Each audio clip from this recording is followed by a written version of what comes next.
Red Hollow was the kind of town the frontier forgot, quiet, sun-bleached, and tucked between two low ridges that looked like folded arms guarding a secret. Only 30 or so souls lived there, scattered across little ranch houses built from timber that creaked whenever the wind sighed across the plains. Most days passed in gentle stillness. The only sounds came from horses stamping near watering troughs, a blacksmith hammering iron behind his shop, or the distant bells of grazing cattle. Elias Granger liked it that way. For a man who had once lived through storms far worse than nature could conjure, Red Hollow felt like a place carved out of peace itself. His ranch sat a mile outside town, a modest spread of land with fences he built himself, a small barn, and the little cabin he shared with his wife, Maria. Maria was gentle in all the ways Elias was not. She had a soft laugh, soft hands, and a way of humming songs from her childhood while she worked. Elias used to joke that she could calm a tornado if she ever stepped outside and whispered to it. And maybe she could have. She had tamed him, after all, a man the frontier once feared, though Red Hollow knew nothing of that past. Elias had laid down that life, buried that name, and chosen this quiet world instead. Evenings of their cabin were simple. Elias sitting in his old rocking chair near the fireplace, boots tucked under him, carving thin strips of cedar. Maria sewing her quilts, the needle flashing gently at her hands as she hummed. They would talk in soft tones, about the cattle, about the slow-growing garden, about the children they never had but dreamed about sometimes when the nights were long and peaceful. That evening was no different. The sky outside was purple, streaked with dying sunlight. Maria's had rested lightly against Elias's shoulder as she finished stitching a deep blue patch onto her quilt. Elias breathed in the peacefulness like a prayer. This was all he wanted, all he ever asked from life now. Then came the sound. A distant rumble. Subtle at first, so faint Elias thought it might be thunder in the far-off hills. But thunder didn't come with a metallic clatter of spurs. Didn't echo like hooves in formation. Didn't make horses whinny in fear. Elias straightened slowly, instinct stirring like a ghost stretching in the dark. Maria looked up at him, puzzled. "What is it?" she asked, touching his arm. He didn't answer. He knew that sound. His blood knew it. Long before his mind caught up, his body went still, like a hunter sensing a predator's approach. The Blackspur Riders. He hadn't heard that name in 15 years, and he had prayed never to hear it again. The hooves grew louder, the moon casting shadows that flickered like flames across the windows. Maria moved to stand, but Elias grabbed her hand. "Stay behind me," he murmured, voice tight. He reached for the old Winchester leaning near the door, just as the riders came into view. 10 of them, maybe more. Faces hidden by scarves, hats pulled low, coats fluttering like black wings. Their torches lit the yard in wild, dancing firelight. Their horses reared and snorted, as if even the animals disliked the men who rode them. The leader, a tall figure with a jagged scar across his chin, raised his torch high. "Evenin', Granger," he shouted, voice soaked in whiskey and cruelty. "Long time no see." Maria's fingers tightened on Elias's arm. "Who are they?" she whispered. But Elias didn't get the chance to answer. The riders surged toward the cabin like wolves descending on their prey. Glass shattered as heavy boots crashed through the windows. Elias fired one shot, only one, before a rifle but smashed across his face, sending him sprawling. Maria screamed his name, her voice raw with terror. 2 men grabbed her, dragging her toward the table. Her screams tore through the cabin, sharper than any blade. Elias crawled toward her, vision blurred, blood pouring into his eyes. A boot slammed into his ribs, pinning him like an insect. "Hold him," the leader barked. Elias's breath came ragged. "No, please, she's done nothing." The leader leaned down, his grin twisted in evil. "Oh, she did plenty." He nudged Elias's chin up with a torch. "She loved you." Elias struggled, clawing at the ground, but another blow struck his head, drowning the world in red haze. Maria's cries blurred into echoes, echoes that would carve themselves into his soul forever. They desecrated her. They violated the sanctity of their home. They destroyed everything he lived for. Then they turned on him. A final blow, harder than the rest, cracked across his skull. Elias felt darkness crashing over him like a wave swallowing the shore. He fell beside Maria's still form, his blood soaking into the wooden floorboards they had built with their hands. The riders mounted their horses, torches still burning, and rode off into the night, laughing as if they had merely broken a window instead of a man's whole world. Silence followed. The kind of silence the frontier knows only after death. Hours passed before the wind shifted and footsteps approached the ruined cabin. A lone figure walked in, moving like a shadow slipping between breaths of the night. The silhouette knelt beside Elias, touching his neck. "He's alive," the figure whispered, tone calm, steady, almost reverent. "Barely." The stranger lifted Elias with surprising gentleness, wrapping him in a blanket, dragging him outside into the moonlight. The figure worked through the night, cleaning the wounds, stopping the bleeding, whispering words Elias could not hear. When dawn painted the plains in pale gold, the stranger stood. "You'll live," the voice murmured. "But the moon you were died tonight. What rises will shake the west." And just as quietly as the figure had arrived, they were gone, leaving only footprints in the morning dust. Elias woke at midday, the sun heavy on his face. His head throbbed, his ribs ached, and his throat felt scraped raw. When he tried to move, pain seized him like a vice. But nothing hurt as deeply as the sight beside him. Maria, covered by Elias's coat, still, silent, taken from him in the cruelest way imaginable. He touched her hair with trembling fingers. "I'm sorry, Maria. I'm so sorry." The wind pushed softly through the broken cabin doorway, carrying dust and ash and echoes of the night's terror. Elias felt despair drag at him, threatening to pull him under like quicksand. But grief slowly hardened into something colder, sharper, more enduring. Not revenge, not rage, justice. Because justice echoed longer. Justice reached farther. Justice reshaped the world. Elias rose unsteadily to his feet, staring toward the horizon where the Black Spur riders had disappeared. And in that moment, bleeding, broken, alone, a legend took its first breath. Elias stood over the fresh grave in the pale morning light, the shovel trembling in hands that had once been steady enough to carve names into bullets. The earth was dry, stubborn, resisting him with every scoop as if the land itself refused to take Maria. He knelt beside the mound, pressing his forehead to the cold stone he had set at its head. A simple marker. No words. He didn't trust himself to carve any. Anything he wrote would break him all over again. The wind pushed at his back like a silent urging. Move. Stand. Live. Do what must be done. He didn't know how long he stayed there. When he finally rose, his legs felt like hollow sticks about to snap. He tightened his coat and turned toward Red Hollow. The walk back into town was a blur of dust, sunlight, and a numb ache in his chest so deep it drowned out all other pain. People saw him coming, saw the bruises, the blood, the emptiness in his eyes. And they lowered their heads, stepping aside. Every face carried fear. Fear not of Elias, but of the name whispered behind shuttered windows and locked doors, the Black Spur Riders. Their cruelty traveled faster than the wind.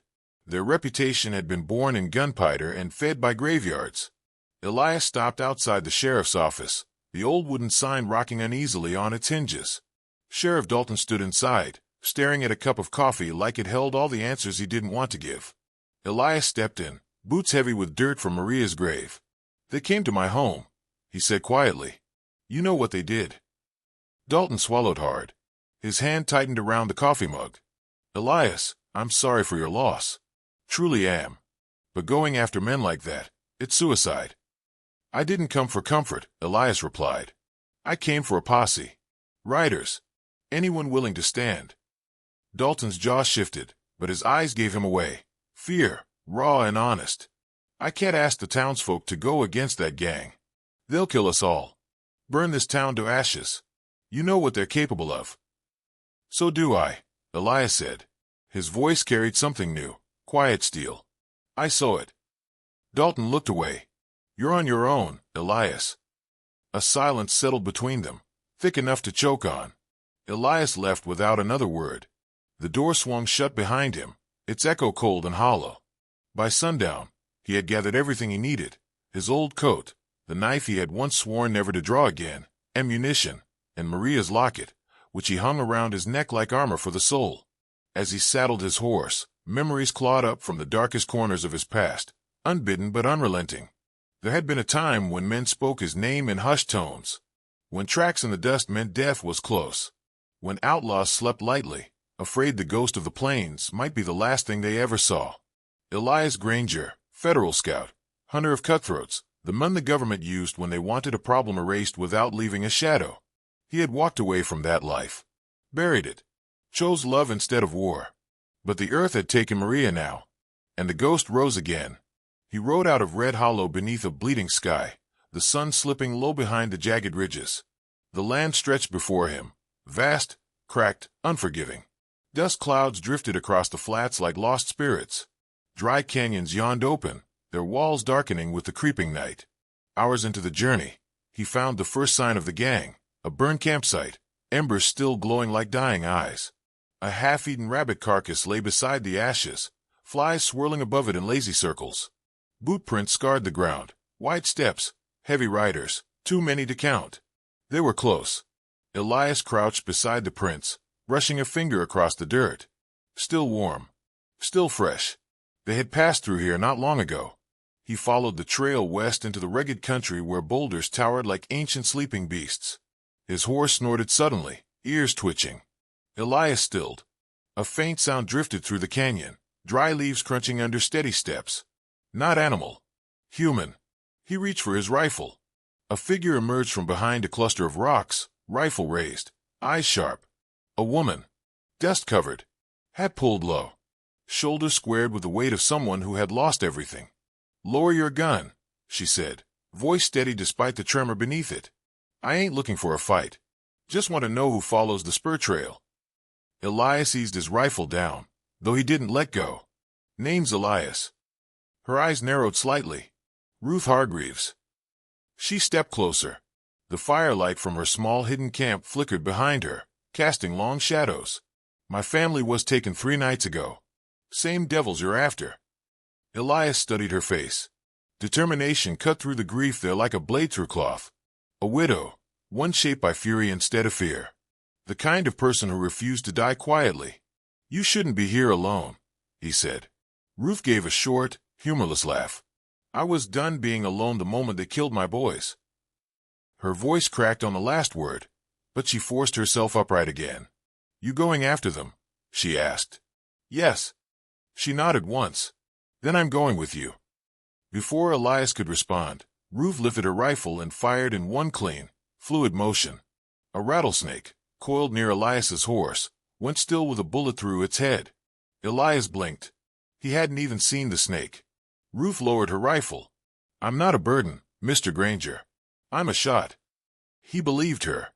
And in a strange, unexpected way, her presence steadied something inside him, something that had been shaking since Maria's last breath. Perhaps it was the shared weight of grief, or maybe it was simply the knowledge that someone else understood the depth of loss the riders left behind. They rode together into deeper wilderness. The land grew harsher, the air colder. Vast stretches of cracked desert opened ahead of them, shimmering under the waning moon.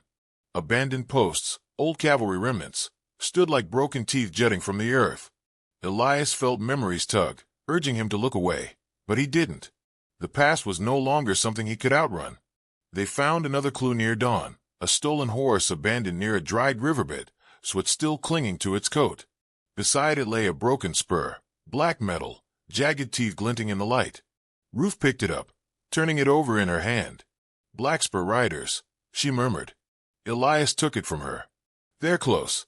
2 hours, maybe less." Ruth mounted her horse, eyes hardened, jaws set. "Then let's not lose those hours." Through canyons carved by centuries of wind, they rode in silence broken only by the crunch of gravel and the distant cry of hawks overhead. The terrain forced them into narrow paths where cliffs rose on either side, shadows twisting into shapes that played tricks on the eyes. At one point, Ruth slowed her horse. "How do you know how to track like this?" she asked. "You move like a man who's hunted more than cattle." Elias kept his gaze ahead, but the truth rolled heavy on his tongue. "Because I have." He didn't elaborate, but the canyon seemed to speak for him. His posture, his precision, his uncanny ability to read the land. Ruth watched him with new understanding, though she didn't ask further. Grief had a way of teaching respect. Some stories hurt too much to unfold all at once. They pressed deeper, shadows lengthening as the sky shifted from gold to blood-red twilight. The land around them grew strangely still, as if holding its breath. Elias felt it, a pressure, a presence, the unmistakable sign that they were entering outlaw territory. Ruth rode closer, her horse brushing against his. "Whatever comes next," she said softly, "we face it together." Elias didn't answer immediately, but he looked at her, really looked, and saw not just grief, but strength, resolve, a fire that matched the storm building inside him. That was when the bond formed. Not spoken, not fragile, something forged in loss and tempered in shared purpose. The broken canyons rose like jagged scars against the dying light, their crooked walls twisting into a labyrinth no sane traveler entered by choice. Elias and Ruth halted their horses at the canyon's mouth, listening to the wind drag whispers along the stone. Somewhere beyond those winding passages lay the Blackspur Riders' hideout, a nest carved out of shadow, echoed laughter, and spilled blood. Ruth dismounted first. She checked her rifle, then pulled a small leather pouch from her saddlebag. When she opened it, the faint clink of metal filled the stillness. "Decoys," she said quietly. "Toss these far enough, and they'll think someone's moving in the dark." Elias nodded but said nothing. His silence had grown heavier with every mile they traveled. He didn't need to speak. His eyes carried enough fire for both of them. They moved on foot, leading their horses deeper into the narrow canyon. The cliffs loomed overhead, squeezing the sky into a thin ribbon of blue turning swiftly into night. Their footsteps echoed in strange patterns, sometimes too loudly, sometimes disappearing altogether, as if the canyon itself controlled the sound. Ahead, a faint orange flicker bounced against the stone. Firelight. Ruth crouched behind a rock, watching the silhouettes of two guards huddled near a small flame. Their voices drifted lazily through the canyon. "Boss says we move south by morning," one muttered. "Too much noise behind us." "Ghost stories," the other snorted. "Ain't no man following us through these canyons." Elias's jaw tightened. Ruth placed a hand on his arm. "Let me pull them away." Before he could stop her, she slipped into the shadows, climbing the canyon wall with the silent agility of someone who'd grown up scaling barns and cliffsides. She reached a narrow ledge, crouched low, then flicked one of the metal decoys into the darkness with a swift motion. The sound it made when it hit the rocks, a sharp metallic crack, echoed through the canyon like a distant footstep. The guards froze. "What was that?" "Over there, check it." Ruth threw another. Then another. Each clink trickled deeper into the canyon, pulling the guards away like moths chasing phantom flames. They moved, rifles drawn, eyes darting wildly. Elias stepped out from behind the rock. His movement was so quiet it barely stirred the dust beneath his boots. When the first guard rounded the boulder, Elias's hand clamped over the man's mouth, pulling him back into the darkness. A muffled struggle. Then stillness. The second guard spun, eyes wide. He didn't even have time to shout before Elias grabbed him too. A swift, controlled strike knocking the man unconscious. Ruth slipped back into view, landing beside Elias with soft boots against sand. "You didn't even draw your knife," she whispered. "I didn't need to." They continued forward, deeper into the canyon where the walls opened into a bowl-shaped hollow. Torches lined the area, flickering in the wind, casting dancing light over the riders' hideout, tents, crates of stolen goods, and horses tied to posts. Voices echoed from every direction, arguments, drunken singing, muttered threats. Ruth scanned the layout. "We can't take them all head-on." "No," Elias said. "We don't have to." They moved through the camp like shadows carried by the wind. Ruth tossed decoys into empty ravines, drawing guards into isolated pockets of darkness. Each time one wandered too far, Elias was there, silent, precise, merciless, but never cruel. His movements were a chilling reminder of who he had once been, a predator perfected by purpose, a man forged in the wilderness and sharpened by loss. As they slipped deeper into the hideout, memories clawed up from Elias's past. A younger version of himself, kneeling beside a blood-soaked riverbank, bodies of outlaws strewn around him. A commander handing him a badge and a new name, Ghost of the Plains. A mother weeping over her son, thanking Elias for bringing justice. A little girl staring at him with terror in her eyes because justice and violence sometimes looked too similar. He had walked away from that life after that little girl. He'd seen himself through her eyes, not a savior, not a protector, but a weapon that couldn't tell the difference between justice and vengeance. Maria had been the only steady hand strong enough to pull him out of that darkness. Her gentle presence had washed the blood from his soul. Now he was dipping his hands back into the river he had sworn never to touch. Ahead, a group of riders sat around a larger fire, bragging, drinking, and slamming their boots against crates. "Heard someone stalking us," one said, voice wobbling between confidence and fear. "A ghost," another mocked. "What are we, children?" A rustle behind them. The first man turned. Nothing. He exhaled shakily. Damn canyon tricks. This place echoes like the devil's. A blur swept behind him. His sentence ended mid-breath. Ruth watched Elias carefully. There was no rage in his movements, only a chilling, focused calm. A storm without thunder. A tide without roar. The riders went down one by one, disappearing into the night as fear blossomed among them like wildfire. Bootsteps scurried. Bones is gone. P2 vanished. Hell with this, I ain't staying. Panic took them. Some ran. Some hid. Some fired blindly into the dark, bullets sparking off stone. Ruth kept her rifle steady, picking off men who tried to flank Elias. One shot cracked through the air, hitting a rider's gun clean out of his hand. Another shot snapped a rope, dropping a makeshift lantern that plunged a section of the camp into sudden darkness. Elias used that darkness like a cloak. By midnight, the riders' numbers had thinned to a handful, most either scattered into the desert or lying unconscious on the canyon floor. Only one man remained near the largest tent, pacing with a revolver in his shaking hands. Van Cutter. The man whose grin Elias would never forget. The man who had watched Maria suffer without an ounce of mercy. Elias approached slowly, boots grinding against gravel. Van spun toward the sound, revolver raised. His eyes widened when he recognized a figure emerging from the shadows. I knew it. Van hissed. I knew you'd come. Ain't no man takes a beating like that and stays down. Elias stopped a few paces away. Ruth stayed back, watching, giving him space. Why her? Elias asked. The quietness in his voice was more terrifying than a shout. Why Maria? Van licked his lips, laughter shaking through him like broken glass. You want to know? Because she made you soft. Everyone knew the ghost was dead the moment you took a wife. Thought we'd prove it true. Elias's heart clenched. Not from anger. From grief. You did more than kill my wife, he said softly. You killed the man I tried to become. Vern sneered. So what now? You gonna slit my throat? Skin me like a deer? Elias stepped closer. Vern's hand trembled on the gun. You think I'm scared of you? Vern yelled, voice cracking. I'll tell you what I told my boys. No man can haunt the living like a... His words choked off as Elias struck the gun from his hand with one fluid motion. It clattered across the rocks. Elias pinned Vin against the canyon wall, the man's breath rattling in his chest. Maria showed me mercy, Elias whispered. So you will learn what justice feels like. It's colder than revenge. It lingers longer. Vin opened his mouth to speak, but Elias ended it. Not with savagery, not with spectacle. Just a swift, clean motion that left Vin silent, slumped against the stone, eyes empty of the cruelty that once lived there. Ruth watched, her expression unreadable, but her shoulders slowly eased. The canyon was quiet now, the echoes finally at peace. Elias stepped back, breathing hard. It's done, he murmured. Ruth moved beside him.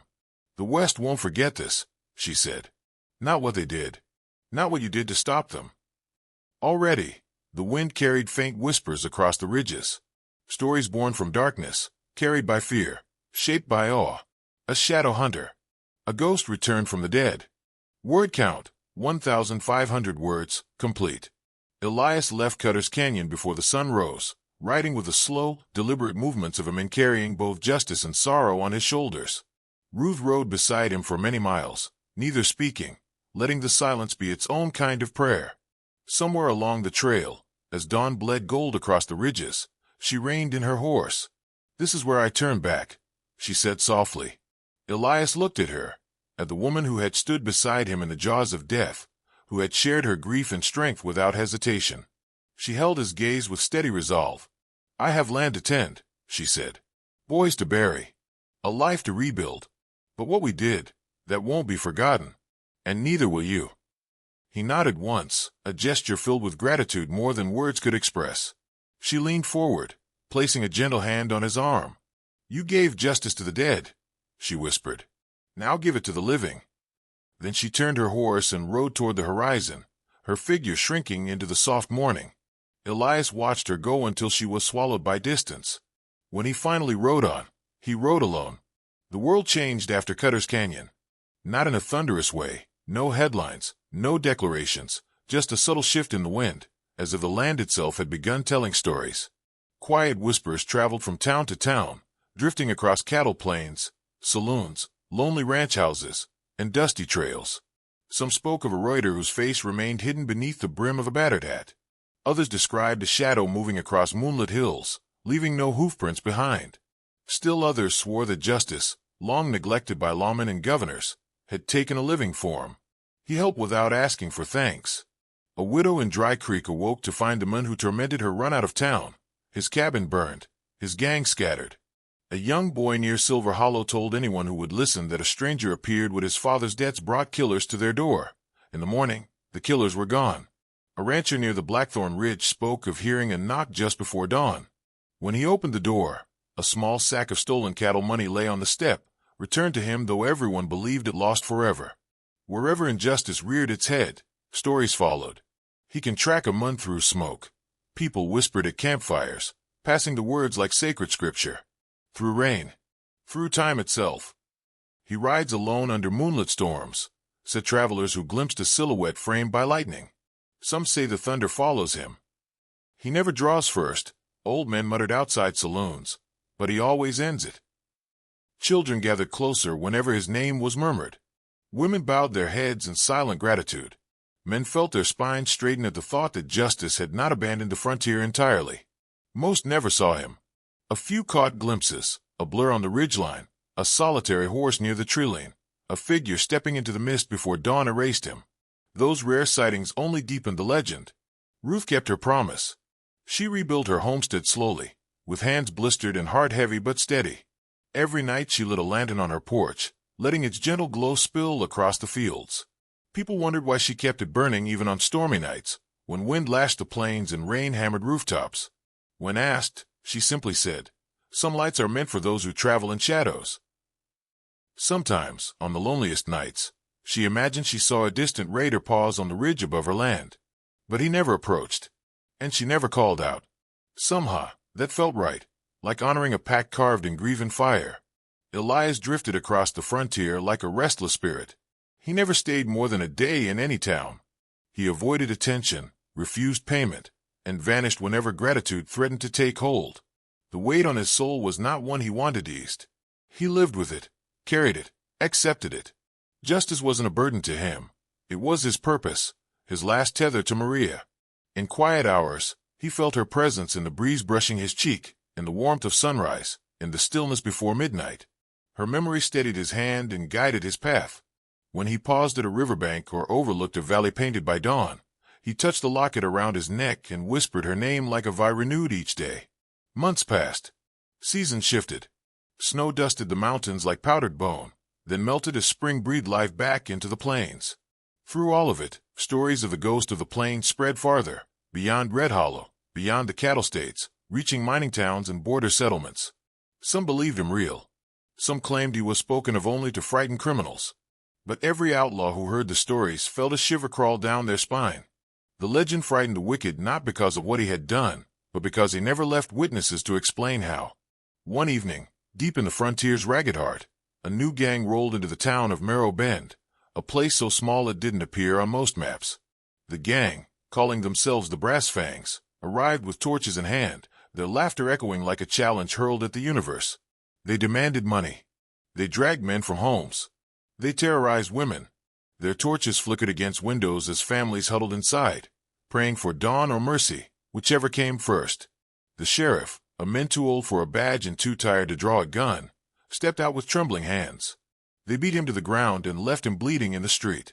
Night deepened, swallowing the town in trembling firelight.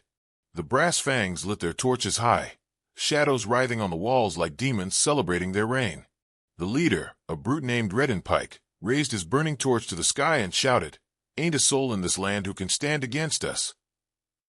The words hadn't even finished echoing when the wind shifted. A gust rolled through the street, carrying dust and something else, movement, soft as a whisper but unmistakable. A horse's silhouette appeared on the horizon, outlined against the moon. Slow, patient, unmoving at first, like a carved statue set upon the ridge. Then the rider leaned forward, and the horse descended the slope with steady, measured steps. The torches flickered violently as if bowing to a presence older than flame.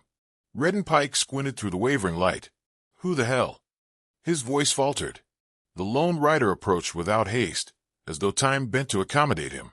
Shadows clung to his coat. His hat brim hid his eyes, but the moon carved out the shape of a man who had traveled farther than death itself. Whispers rippled through the terrified townsfolk, hushed and trembling. Could it be? No, that's just a tale. Look at him. Lord above, look at him. Redden lifted his revolver. Turn around, stranger. The rider didn't turn, didn't speak, didn't flinch.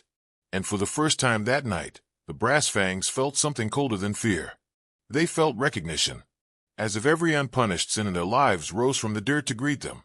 The rider stopped at the edge of town. Moonlight glinted off something at his neck, a small silver locket swinging gently in the breeze. Ruth's lantern glowed hundreds of miles away, but in that moment it felt as though its light traveled with him. Redden's hand shook. You, who are you? The rider raised his head slightly, just enough for his voice, low and steady as a funeral drum, to drift across the street. Justice. The word struck the air like a hammer, and the legend was reborn. The ghost of the plains had come again,